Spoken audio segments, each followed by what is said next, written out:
Aqui é o Ítalo Silva e eu estou passando aqui nesse vídeo para compartilhar com vocês um texto que eu escrevi fazendo a análise da música Café e Amor do Gustavo Lima, né? Café e amor, diz ele na música, não são duas coisas que não se servem frio. E aí eu escrevi esse texto fazendo uma análise não do relacionamento, do fim do relacionamento dele, tá? Não é a intenção aqui. Eu vou falar acerca do que eu percebi no eu lírico, e também no que eu enxergo sobre as relações amorosas, e vou dizer sobre o lugar que eu sou afetado, vou citar filósofos e também psicanalista, o Freud, para construção desse texto. Vamos lá. Não vou te obrigar a ficar aqui. Tá ruim para você e não tá bom para mim. É comum que nas relações amorosas predomine a transferência, não como laço, mas como projeção. É nessa que eu projeto a mim mesmo no outro, o meu desejo no outro. Então, às vezes, o desejo é meu de terminar. E eu acabo construindo uma narrativa para que essa relação termine, em que o outro se convença que era do desejo dele. E para que o outro se convença de que ele tem algum tipo de culpa, né? E se fala não em assumir responsabilidades, de dizer sobre por que está terminando, e as relações terminam, dizem, né, que a gente tem que construir relações como se elas nunca fossem terminar, mas também nunca deixar a ilusão de que ela não terminará tomar conta de você, da sua consciência. Por quê? Se você não identifica de que a relação pode terminar, você pode deixar de parar de conquistar, de parar de encantar o outro, de seduzir o outro. E as relações, para serem duradouras, às vezes, precisam dessa sedução constante, que não se dá senão no próprio cotidiano das relações.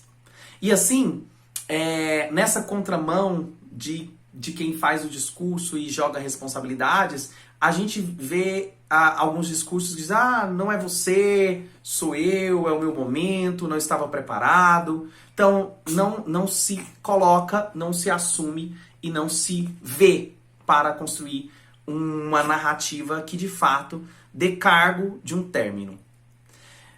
E já percebeu, continua a letra, que quando você sorri, o sorriso não é mais eu? Que quando eu tô feliz é porque meu time venceu ou coisa parecida, não tem nada a ver com a nossa vida?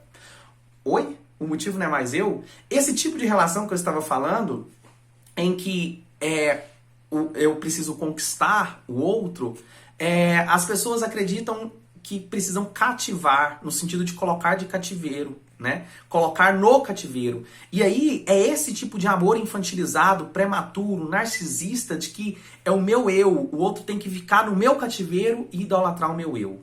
E outra, o outro é para mim a continuidade de quem sou, né? Nessa lógica, o meu amigo Mário Neto fez um vídeo há umas 3 semanas atrás em que ele fala o quanto predomina essa idealização do romantismo do século XII e que se faz amores a partir da matemática falaciosa que é 1 mais 1 ser 1. Não, 1 mais 1 são 2. Freud, em 1930, no Mal-Estar da Civilização, escreve o seguinte, abre aspas, no auge do sentimento de amor, a fronteira entre ego e objeto ameaça desaparecer. Contra todas as provas de seus sentidos, um homem que se acha enamorado declara que eu e tu são uma coisa só. Está preparado para se conduzir como se isso constituísse um fato. Então, olha só, os gregos chamam a paixão a partir do patos, que é patológico, que é doentio. Né? Dizem que o amor é cego. Não, quem é cego é a paixão, que você não, encantado, não vê nada além do seu objeto ali de encanto. E aí é nisso que se faz a perda do sentido e fica procurando se completar. Né? Em um escrito do Platão, de 2.400 anos antes de Cristo, o Banquete, o Platão traz um diálogo em que Aristófanes narra a analogia do amor dessa completude, do amor como o encontro da alma gêmea da metade da laranja. E aí, por séculos, essa cultura tem construído esse tipo de relação em que não há singularidades. Então, sem singularidades, ou seja, negando as unidades, não é possível somar, não é possível formatar um casal, não é possível formar um casal. Por quê? Se nega. Então, casar é somar as singularidades e não negá-las. O Rubem Alves conta na fábula A Menina e o Pássaro, de uma menina que engaiolou um pássaro porque gostava de, quando ele chegava, de ver as suas penas e de ver o seu canto. E ele perde todo o encanto porque ali na gaiola ele para de cantar e ele não tem mais a cor das suas penas que ele buscava fora. Então, é dessa fábula, né, nesse encanto, que diz sobre a necessidade do outro ter uma vida além da relação. Para que haja aí esse encanto. O outro precisa ter uma vida além da relação. Se eu quero admirar apenas o meu ego, mais cego eu vou ficando. E mais eu só vou ver o outro como a mim mesmo. Né? Inclusive, quando o outro para de corresponder à minha expectativa, eu digo que o amor acabou. Né? Então, construir relações que limite o sorriso do outro, como essa música traz, é um tipo de relação doentia. É um tipo de amor de cativeiro. É construir relações limitando o sorriso do outro, dizendo por que o outro tem que sorrir e esse motivo tem que ser eu, além de ser uma falácia da ordem do delírio, abre apenas um tipo de relações possível. Relações tóxicas, relações de dependência afetiva. A música continua. Melhor terminar. Cada um por si, um ponto final, às vezes é o começo e não o fim. Olha só, eu vou considerar e vou concordar aqui que um ponto final pode ser o começo e não o fim. De uma linda história de amor, inclusive de amor, um amor a si mesmo. Mas isso só será possível quando as relações não mataram as singularidades. Quando as relações, elas permitiram as singularidades, permitiu que o outro exista além da relação. Então, se matou essas instâncias singulares, fica difícil depois do outro seguir. Apenas é possível separar se os relacionamentos foram pautados nesse um a um, de cada um ter a sua própria vida. É porque existe você, existe eu, que nós fazemos parceria, nós fazemos laços. É porque existe a sua solidão e a minha solidão que nós conseguimos fazer laços. É porque existe a sua incompletude e a minha incompletude que nós vamos conversar. E não que nós vamos nos encerrar, nós vamos nos completar. Assim, nas relações que se mistura quem eu sou com quem somos, há a violência da negação de si em nome do delírio da metade da laranja, não possibilitando no seu término facilmente que o outro continue, pois sairá da relação sem dignidade. Por que sem dignidade? Porque não será capaz de se reconhecer, dado que nessas relações o outro te sequestra, o outro te domina, o outro apaga a sua própria assinatura. Pessoas que tentam terminar as relações e não se tem para depois prosseguir, geralmente perpetua essa ligação não mais pelas vias do afeto, e sim pelo afeto do ódio, né? Não mais pelo afeto amoroso, mas pelo afeto do ódio. Então continua casado, porque não consegue separar, mas agora por um elo de raiva, né? Pelo ranço. Então encerrar um relacionamento amoroso é possibilitar o início de uma nova jornada, de uma nova construção, de uma nova fase, mas se as relações foram construídas a partir desse romance elaborado com você existe, eu existo. Existe o seu desejo e o meu desejo. E aí a gente consegue dialogar, fazer esse laço. E aí a música continua. Melhor terminar. Não tem mais arrepio. Café e amor são duas coisas que não se servem frio. Olha só. Café e amor. Não tem mais arrepio. Essa nossa civilização, que nós chamamos aqui de civilização líquida, que passa muito rápido as coisas, é fundamentada no instante, né? No Instagram, no macarrão instantâneo, nas imagens instantâneas que desaparecem na internet. Essa geração do Insta espera que a vida tenha coerência com o recorte que eles encontram na internet. Recorte esse que são recortes de vivências que são enquadrados, editados e postados. Ingenuidade mesmo ou satisfação na ilusão? A geração do Insta também pode ser levada a assistir nas redes sociais um outro ponto que o Zygmunt Bauman traz no livro dele, Amor Líquido, que ele chama de amor no padrão de bens de consumo. O que é isso, amor no padrão de bens de consumos?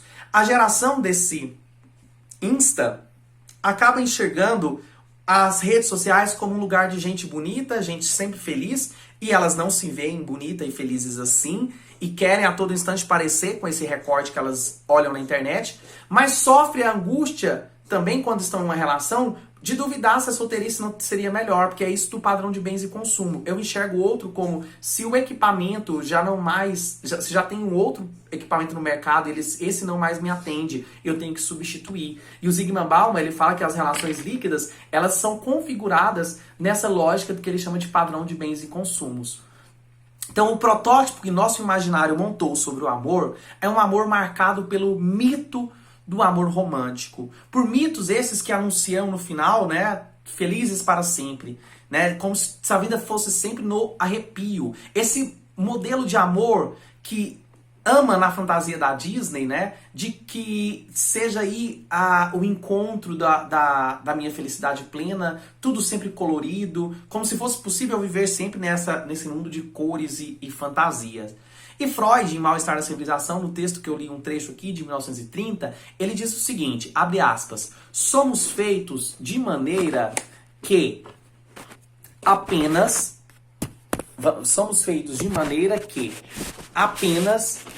produzimos prazer intenso de um contraste. Olha só, somos feitos de maneira que produzimos prazer intenso apenas de um contraste e muito pouco de determinada condição de coisas. Então, é preciso contrastes. É por haver dias frios que eu sei ser capaz de reconhecer o que há de legal nos dias quentes. É por haver diferentes que eu consigo falar das coisas. É por isso que eu consigo fazer contraste. E o Freud diz, prazer intenso só é possível a partir de contraste. Então, essa procura do café sempre quente e do amor sempre quente, do amor de arrepios, é uma ilusão. Então, é uma ilusão porque é por haver essa condição de diferentes que eu sou capaz de comparar, que eu sou capaz de valorizar as condições. Então, sem essa noção do contraste, não há prazer. O fenômeno de intensidade na paixão passa. É natural que a lua de mel dê lugar para dias monótonos e até para sofrimentos. Vejo o que qualifica um relacionamento consolidado e às vezes até duradouro são os dias ruins, os dias comuns, a escolha, o companheirismo, né? Em dividir aí as angústias desses dias. Inclusive, a compreensão por entender que a vida real é marcada por aquilo que alarga e estreita, esquenta e esfria. Amanhece, mas também anoitece. Para que tenha dias de festas, é possível alternar com dias sem festas.